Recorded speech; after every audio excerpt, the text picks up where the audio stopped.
नमस्कार, डेली 24 भारत देख रहे हैं आप। मैं हूं आपके साथ साहिल धुलिया। बुलेटिन की शुरुआत करेंगे। संसद के मॉनसून सत्र के दौरान कांग्रेस समेत विपक्षी दलों के सांसदों ने केंद्र सरकार के खिलाफ विरोध मार्च निकाला।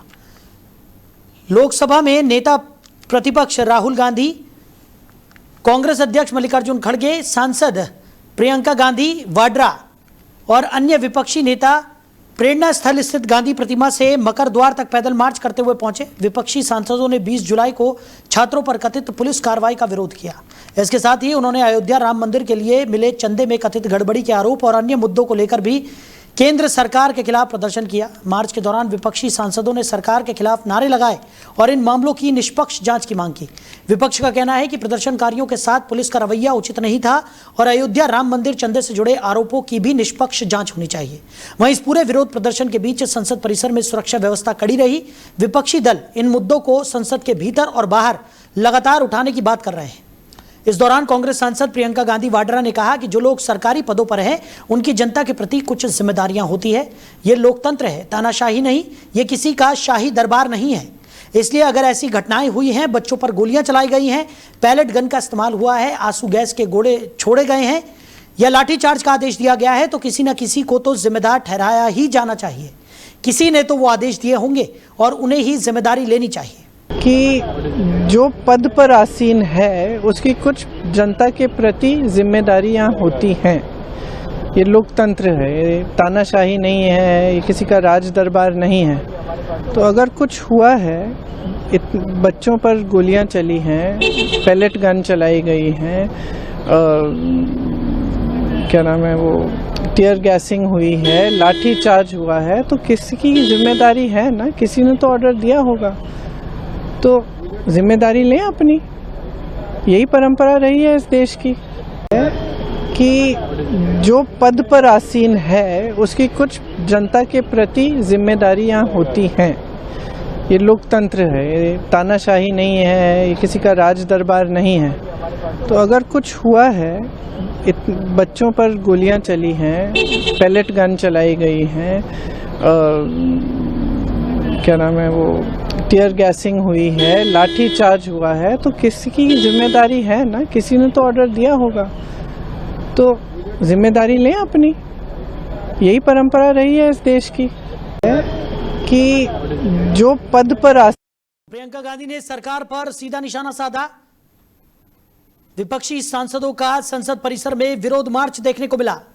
राहुल खड़गे समेत कई विपक्षी सांसद मार्च में शामिल हुए।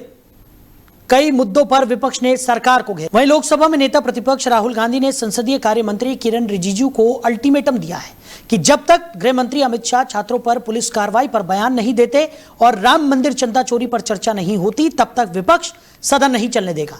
विपक्ष मांग कर रहा है कि गृह मंत्री अमित शाह संसद में आए और छात्र आंदोलन पर हुई पुलिस कार्रवाई को लेकर जवाब दें। दूसरी ओर अयोध्या के राम मंदिर निर्माण चंदे में कथित गड़बड़ी और चंदा चोरी के मामले पर सदन में खुली चर्चा की मांग की जा रही है। राहुल गांधी और अन्य विपक्षी नेताओं के विरोध प्रदर्शन के कारण मॉनसून सत्र के दौरान लोकसभा और राज्यसभा की कार्रवाई बार बार बाधित हो रही है। वहीं संसदीय कार्य मंत्री किरण रिजिजू ने विपक्ष पर सदन की कार्रवाई में बाधा डालने और जरूरी चर्चाओं व विधायी कार्यों से भागने का आरोप भी लगाया। इसी खबर पर ज्यादा चर्चा के लिए भारतीय जनता पार्टी से पवन गोयल जी हमारे साथ जुड़ गए। पवन जी, विपक्ष लगातार सरकार पर हमलावर है। कई मुद्दों को लेकर सदन के बाहर जोरदार प्रदर्शन विपक्ष की तरफ से देखने को मिल रहा है और सरकार से जवाबदेही की मांग विपक्ष की तरफ से की जा रही है। उनका साफ तौर पर कहना है कि जब तक गृह मंत्री अमित शाह इस पूरे प्रकरण पर बयान नहीं देते तब तक वो सदन की कार्रवाई नहीं चलने देंगे। क्या कहेंगे? जी देखिए, सबसे पहले तो मैं साहिल जी आपको धन्यवाद देना चाहूंगा कि आपने मुझे मौका दिया बात करने का। दूसरा, अगर विपक्ष इस तरह की भूमिका निभा रहा है, हम तो कर्नाटक के अंदर जो छात्रों के खिलाफ हो रहा है उसके भी खिलाफ में, हम तो झारखंड में जो हो रहा है उसके भी खिलाफ में, हम तो तेलंगाना तमिलनाडु में हो रहा है उसके भी खिलाफ में। देखिए, बड़ा सीरियस मैटर है, छात्रों का इसमें भविष्य जुड़ा हुआ है। सरकार इसको बड़ी गहरी विडंबना के साथ देख रहे हैं। सरकार ने कमेटी भी बनाई है और आपने अभी देखा भी होगा इस तरीके से छात्रों के हक में एक 10 साल का और 10 करोड़ का ये जो कानून लॉ पास हुआ है, उसी तरीके से और भी तैयारी चल रही है। मेरा मानना ये है कि संसद की जो प्रक्रिया होती है वो पूरे देश के माध्यम के साथ जुड़ी जाती है। आज छात्रों के आंदोलन को सराहाया, शिक्षा मंत्री ने अपना रिजाइन दिया, वो सरकार ने उस कदम को उठाने की पहल की है कि ऊपर कोई पथराव ना, उन पे लाठीचार्ज की जगह उनको प्यार से मनाया जाए, उनकी बात को सोचा और समझा जाए। ना कि संसद भी एक यही धारा को महसूस कराता है कि हमने उसी परिभाषा का यूज करना चाहिए कि संसद में देश के सभी मुद्दों पर बात की जाए। आप वॉकआउट कर लेते हैं, आप उन्हें संसद के बाहर खड़े हो जाते हैं, आप सत्र को चलने नहीं देते हैं, ये नैतिकता का प्रभाव नहीं है। अगर आपकी जिम्मेदारी बनती है तो आपकी अपने अपने राज्यों में भी जिम्मेदारी बनती है। लेकिन मैं राजनीति ना करते हुए मैं कर्नाटक, तमिलनाडु, तेलंगाना, झारखंड और पंजाब इनकी बात ना करते हुए देश के सभी मुद्दों पे बात करना चाहता हूं। और मैं विपक्ष से ये कहना चाहता हूं कि राजनीति करने से पहले अपने देश की भी चिंता कर लो। देश में 360 मुद्दे हैं, सड़क का, स्कूल का, कॉलेज का, अस्पताल का, मेट्रो का, रेलवे का, एयरपोर्ट का, बिजली का, पानी का, गाँव का, उनके डेवलपमेंट की बात कीजिए। आप संसद में उस मुद्दे को बना रहे हैं जिसके अंदर शिक्षा मंत्री रिजाइन दे चुके हैं, प्रधानमंत्री मोदी जी ने कहा, बच्चों को समझाया, एक भावपूर्ण उनको मैसेज दिए। देश को यूनिटी को मजबूत करने का विषय है, ना कि राजनीति करने का विषय है। आज मैं विपक्ष से ही सवाल पूछना चाहता हूं, जिस तरीके से आप, ठीक है सरकार पक्ष में है, सरकार की नैतिक जिम्मेदारी बनती है कि सरकार उस पर जवाब दे, बिल्कुल सरकार जवाब दे दी है, लेकिन विपक्ष अगर इतना ही मजबूत था तो अपने अपने राज्यों को क्यों नहीं संभाल पाया? तो राजनीति से ज्यादा सुरक्षा कारणों में कहाँ चूक हुई है, इसके पीछे कौन जिम्मेदार है और देश मजबूत कैसे होगा? संसद के सदन को चलने दे, संसद की गरिमा का ध्यान रखें। बिल्कुल सही कहा आपने पवन जी की संसद की कार्रवाई तो यहाँ पर सुचारू होनी ही चाहिए, क्योंकि जनता की गाड़ी कमाई का एक बहुत बड़ा हिस्सा सदन की कार्रवाई में खर्च होता है। और ऐसे में अगर इस तरीके से बार बार कार्रवाई को बाधित किया जाएगा तो जनता के मुद्दे कैसे उठेंगे, ये एक बड़ा सवाल है। सरकार की तरफ से लगातार ये कहा जा रहा है कि वो चर्चा के लिए तैयार है, तमाम चीज़ों पर चर्चा यहाँ पर होगी, ऐसा सरकार ने आश्वासन भी दिया है। लेकिन अब राहुल गांधी की बात करें तो उन्होंने किरण रिजिजू को साफ शब्दों में ये अल्टीमेटम दे दिया है कि जब तक गृह मंत्री अमित शाह इस पूरे प्रकरण पर जवाब नहीं देते, जो छात्रों पर लाठीचार्ज हुआ या कथित तौर पर कहा जा रहा है कि पैलेट गन का इस्तेमाल किया गया, आंसू गैस के गोले छोड़े गए, या जो भी निर्ममता वहां पर उनके साथ की गई, उन तमाम चीजों को लेकर राहुल गांधी ने साफ तौर पर कह दिया है कि जब तक गृह मंत्री अमित शाह खुद इस पर जवाब नहीं देते तब तक वो सदन की कार्रवाई चलने नहीं देंगे। बिल्कुल, मैं राहुल गांधी जी से भी सहमत हूँ, लेकिन मैं सहमत और ज्यादा हो जाता कि अगर वो कर्नाटक के गृह मंत्री से भी एक सवाल करते, मैं और ज्यादा सहमत होता कि पंजाब के गृह मंत्री से भी यही सवाल करते, मैं और ज्यादा सहमत हो जाता कि वो झारखंड के। राहुल गांधी जी को राजनीति करनी है और वो राजनीति कर रहे हैं, विपक्ष का काम राजनीति करने का है। लेकिन भारत की जो मौजूदा सरकार है, जो माननीय प्रधानमंत्री जी के नेतृत्व में काम कर रही है, इनकी नैतिक जिम्मेदारी, हमारी नैतिक जिम्मेदारी, हम देश को एक अच्छे पटन पर लेके जाए। जिस तरीके से 55 कंट्री से हमारे MOU साइन हो रहे हैं और हमारी इंटरनेशनल मार्केट में हमारी छवि सुधर रही है, इंफ्रास्ट्रक्चर और मेक इन इंडिया के तहत हम देश को मजबूती की तरफ ले जा रहे हैं, उसमें योगदान देने की जरूरत है। तो हमारा ध्यान इस शिक्षा के साथ साथ देश को मजबूत करने पर है और संसद से देश तैयार होता है। संसद का, हमारा संविधान ये कहता है कि संसद में जो कानून बनाए जाते हैं उससे देश चलता है, देश की डेवलपमेंट होती है। तो देश के विकास की बात करें बजाय अपनी राजनीति से हटकर। आप सबसे पहले, अगर आपको रिपोर्ट कार्ड चाहिए भारत के गृह मंत्री का और उनसे आप टिप्पणी मांग रहे हैं, तो सबसे पहले उन राज्यों की भी टिप्पणी करें, उनके गृह मंत्री से या उनके शिक्षा मंत्री से भी टिप्पणी लें। तो राजनीति कर, देखिए भारत जोड़ो न्याय यात्रा या भारत जोड़ो यात्रा, उसमें राहुल गांधी जी को जो सुरक्षा मिली थी देश के गृह मंत्री से मिली थी, तब इन्होंने कोई टिप्पणी नहीं करी थी कि गृह मंत्री जी आए और इस तरीके से बात करें। तो मैं ये कहना चाह रहा हूँ, राजनीति करना अपनी जगह और देश का विकास करना अपनी जगह।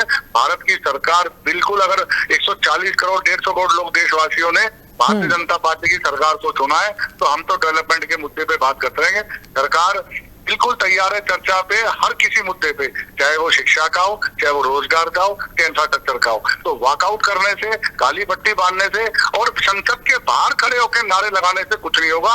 संसद का जो ये सत्र चल रहा है उसमें हमारे को सबको जिम्मेदारी मिली है कि हम अपने देश के सभी मुद्दों पे बात करें, लेकिन मुद्दों से भटक कर, क्योंकि विकास के मुद्दे पर तो राहुल गांधी जी या विपक्ष आएगा नहीं ना। सड़क पे वो बात नहीं कर सकते, स्कूल पे वो बात नहीं कर सकते, हॉस्पिटल एम्स पे वो बात नहीं कर सकते, रेलवे पे मेट्रो पे वो बात नहीं कर सकते, बिजली पानी कनेक्शन पे वो बात, क्योंकि ये काम देश के अंदर बहुत तेजी से हो रहे हैं। अच्छा पवन जी सीधे शब्दों में अगर मैं आपसे पूछूं कि एक तरफ सरकार जब ये कह रही है कि चर्चा के लिए सरकार तैयार है, दूसरी तरफ विपक्ष भी इस तमाम मुद्दों पर चर्चा चाहता है, तो आखिर वजह क्या लगती है आपको कि किस वजह से ये जो चर्चा है वो सकारात्मक तरीके से नहीं हो पा रही है और सदन के बाहर इस तरीके का हंगामा और सदन के अंदर भी इस तरीके का हंगामा देखने को मिल रहा है? सीधे शब्दों में अगर पूछे, क्या मंशा की कमी है? ये मंशा की, बिल्कुल मंशा की कमी है। अगर आप विपक्ष की चाल देखेंगे तो उन्होंने संसद को चलाने की जगह एक नाटक में कन्वर्ट कर दिया गया है। आप देखिए, अब इन्होंने इतनी तेजी दिखाई है कि राम मंदिर चोरी के ऊपर जितने भी लोग हैं दोषी पाए जाते हैं, सरकार जिम्मेदार है। अगर इतनी तेजी जिस तरीके से राम मंदिर के अंदर ट्रस्ट में जो चोरी की जिसपे कमेटी बैठ गई है और दोषियों को सजा मिल गई, कुछ लोग अंदर भी हैं, अगर इतनी तेजी इन्होंने राम मंदिर को बनवाने में दिखाई होती ना तो मुझे बड़ी खुशी होती। यही वही विपक्ष की सरकार थी जो एक एफिडेविट लगाती है कि राम सेतु काल्पनिक है और इसे तोड़ दिया जाए। तो मैं ये कहना चाह रहा हूँ, ये विपक्ष की सरकार सिर्फ सरकार अपने राज्यों में तो फेल हो रही है और संसद के अंदर भी फेल हो रही है। संसद में जिस मुद्दों पर बात करनी चाहिए उन मुद्दों को संसद के बाहर आप कैसे कर सकते हैं? आज आप न्यूज रूम में साहिल जी बैठे हुए हैं, न्यूज रूम से आप एंकरिंग कर रहे हैं, आप देश के सभी अच्छे बुरे सवालों पे बात चर्चा कर रहे हैं, तो आप न्यूज रूम में ही तो कर सकते हैं। अब आप सड़क पे जाके प्रदर्शन करने लग जाएंगे न्यूज रूम छोड़कर, वो तो फेलना होगी। तो संसद का मान रखें, संसद के नियम का पालन करें, जितने भी पर्सन आपके देश से रिलेटेड है वो संसद में करें, ना कि संसद से बात। जी चलिए पवन जी, हमारे साथ जुड़ने के लिए, इस तमाम चर्चा के लिए आपका बहुत शुक्रिया। तो राहुल गांधी और तमाम विपक्षी सांसदों की तरफ से आज सदन में ये मार्च निकाला गया। किरण रिजिजू ने विपक्ष पर पलटवार किया है। सदन की कार्रवाई में बाधा डालने का आरोप किरण रिजिजू ने विपक्षी सांसदों पर लगाया। तो राहुल गांधी ने किरण रिजिजू को अल्टीमेटम दिया। उन्होंने कहा कि गृह मंत्री के स्पष्टीकरण के बाद ही सदन सुचारू रूप से चल पाएगा, अन्यथा वो सदन को चलने नहीं देंगे। आगे बढ़ते हैं। महाराष्ट्र में बॉम्बे हाई कोर्ट में केंद्रीय मंत्री नितिन गडकरी की याचिका पर बड़ा फैसला सामने आया है। कोर्ट ने गडकरी को E20 फ्यूल मुद्दे से जोड़कर बनाए गए डीप फेक और AI से बनी फर्जी तस्वीरों को तुरंत हटाने का आदेश दे दिया है। जस्टिस आरिफ डॉक्टर की बेंच ने यह अंतरिम आदेश गडकरी के वकील संदीप लड्ढा की दलीलें सुनने के बाद पारित किया। कोर्ट ने साफ कहा कि यह कंटेंट बेहद आपत्तिजनक और अभद्र है और इसे सार्वजनिक प्लेटफॉर्म्स पर रहने की इजाजत नहीं दी जा सकती। मामला केंद्रीय सड़क परिवहन मंत्री नितिन गडकरी से जुड़ा हुआ है। उनका आरोप है कि सोशल मीडिया पर कुछ लोगों ने उनकी डीप फेक वीडियो और AI जनरेटेड तस्वीरें बनाकर E20 फ्यूल विवाद से जोड़ दिया। इनमें से एक वीडियो इंस्टाग्राम रील के रूप में सामने आया था। गडकरी के वकील संदीप लड्ढा ने कोर्ट के सामने यह कंटेंट पेश किया, जिसे देखने के बाद जस्टिस आरिफ डॉक्टर ने सख्त टिप्पणी की। कोर्ट ने कहा कि जो सामग्री हटाने की मांग की गई है वो पूरी तरह से अश्लील और आपत्तिजनक है। ऐसी सामग्री का किसी भी सार्वजनिक मंच पर कोई स्थान नहीं होना चाहिए, क्योंकि यह हर किसी के लिए उपलब्ध है, जिसमें बच्चे और युवा भी शामिल हैं। कोर्ट ने माना कि याचिकाकर्ता ने अंतरिम राहत पाने के लिए मजबूत आधार पेश किया है। सुनवाई के दौरान मेटा और गूगल की तरफ से भी अदालत में पक्ष रखा गया। दोनों कंपनियों ने कोर्ट को भरोसा दिलाया कि वो एग्जिबिट C में सूचीबद्ध सभी आपत्तिजनक सामग्री को हटा देंगी। कोर्ट ने इस बयान को स्वीकार कर लिया। अब इस मामले की अगली सुनवाई 4 हफ्ते बाद होगी।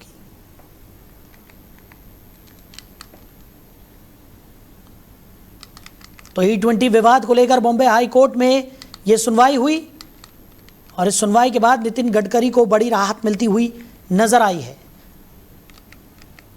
तो कोर्ट ने डीप फेक और AI तस्वीरें हटाने के आदेश यहां पर दे दिए हैं। तो कोर्ट ने कहा कि ये जो कंटेंट डाला गया है वो पूरी तरह से अश्लील है और इसे किसी भी सोशल मीडिया प्लेटफॉर्म पर नहीं होना चाहिए। तो बता दें कि देश भर में E20 पेट्रोल को लेकर तमाम तरीके की अटकलें लगाई जा रही हैं, हलचलें देखने को मिल रही हैं। नितिन गडकरी से भी विपक्ष लगातार सवाल कर रहा है। E20 पेट्रोल नीति को लेकर उसके विरोध में भी कई तरह के कैंपेन चलाए जा रहे हैं। वहीं इस बीच बॉम्बे हाई कोर्ट में इस पूरे मामले को लेकर सुनवाई हुई, जिसमें नितिन गडकरी को राहत मिलती हुई दिखाई दी है।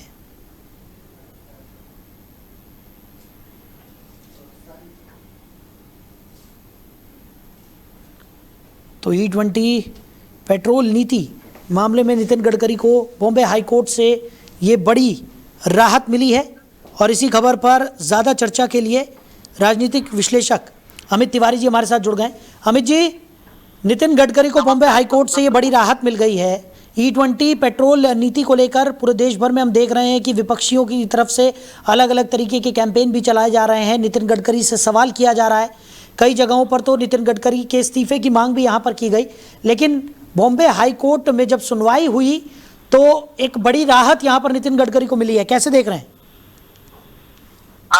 देखिए सर, जैसे कि हमने कई बार ये बात करी है कि भारत के पॉलिटिक्स में एक चीज कॉमन है, जब भी पॉलिटिशियन का इंटरेस्ट इंटैक्ट होता है तभी चाहे कोर्ट हो, चाहे समाज हो, चाहे मीडिया हो, ये सारे कुछ उन्हीं के फेवर में चले जाते हैं। और आज एक फिर देखने को मिला है, जैसे कि हमारी बातचीत में हमने कई बार बताया कि इथेनॉल में केवल नितिन गडकरी जी नहीं, भारत के सारे पॉलिटिकल हाउस के लोग शामिल, जिसका नतीजा ये है कि आज हमको देखने को मिला है। और एक बार फिर साबित हो गया कि जब भी नेताओं का इंटरेस्ट सामने आता है तो कोर्ट हो या सरकार हो, वो नेताओं का ही फेवर करती है। ये फैसला एक बार फिर से E20 के ऊपर मुहर लगाता है और आज के साथ कंफर्म हो गया कि भारत में E20 दिखेगा, जिससे किसी को कोई प्रॉब्लम नहीं होगी। लेकिन अमित जी, वहीं अगर बात की जाए, क्योंकि जो डीप फेक वीडियोस थे, AI से तस्वीरें जो सोशल मीडिया प्लेटफॉर्म्स पर डाली गई, उनको लेकर कोर्ट ने सख्त टिप्पणी की। उन्होंने साफ तौर पर यह कहा कि ये जो कंटेंट डाला गया है वो किसी भी तरह से अप्रोप्रिएट नहीं है।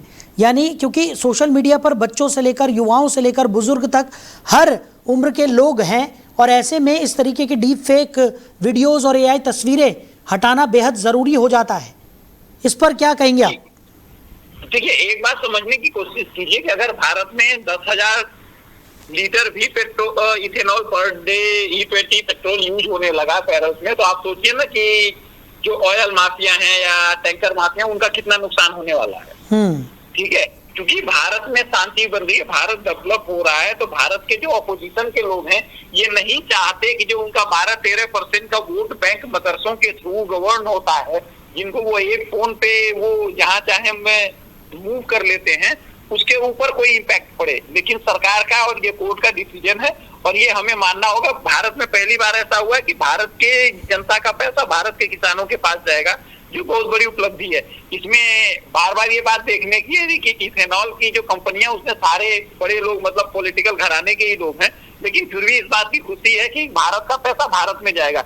अदरवाइज हम लोग पेट्रोल डीजल खरीदते हैं तो उसका पैसा तो उन्हीं को जाता है ना, जो हमारे बाद में टेररिस्ट को फंड कर रहे होते हैं।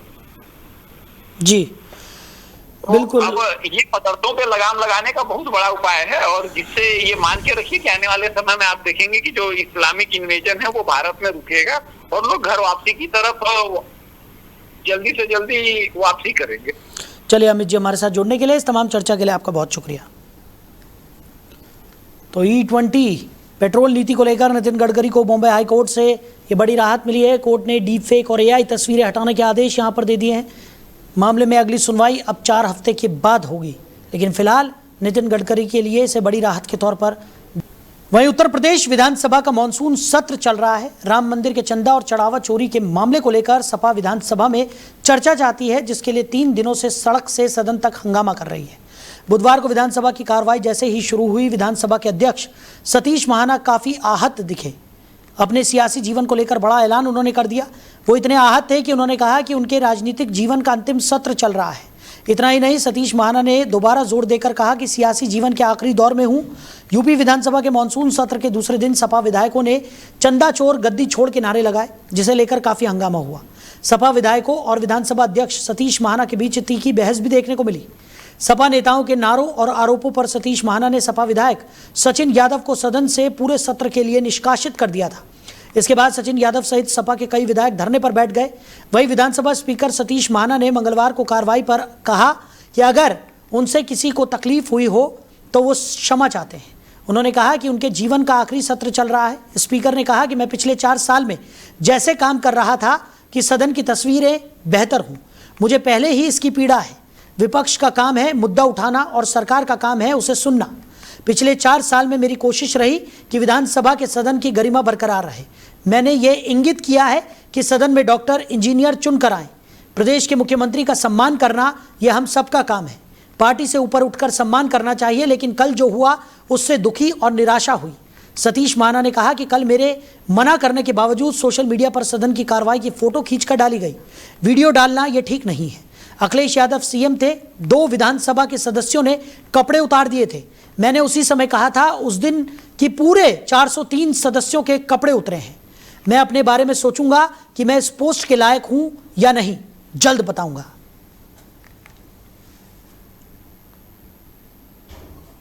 तो सतीश महाना के बयान के बाद से राजनीतिक गलियारों में हलचल तेज हो गई है।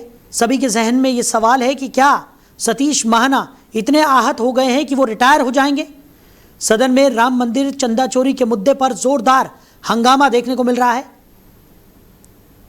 तो सपा के सांसद लगातार चंदा चोर गद्दी छोड़ के नारे लगाते हुए, हो हल्ला और हंगामा करते हुए विधानसभा में नजर आए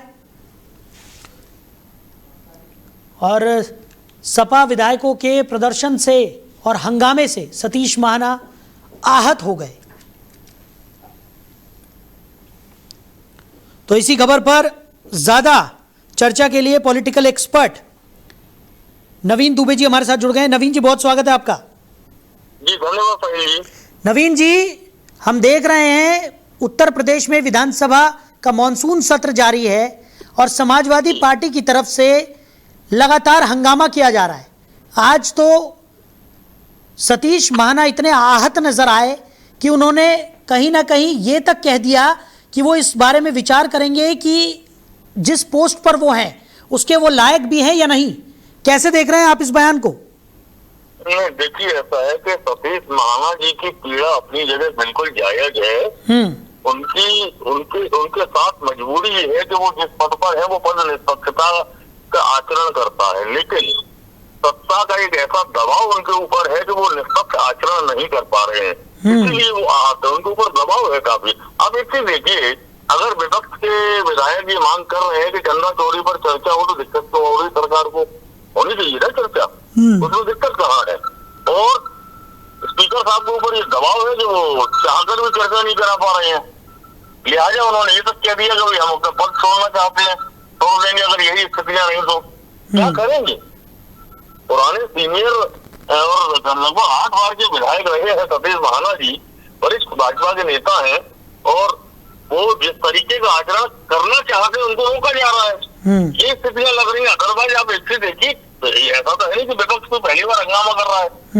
विपक्ष ने हमेशा अपने मुद्दे उठाए। जब भारतीय जनता पार्टी विपक्ष में होती थी वो भी इस तरीके से मुद्दे उठाती थी, वो हल्ला करती थी विधानसभा के अंदर और लोकसभा के अंदर।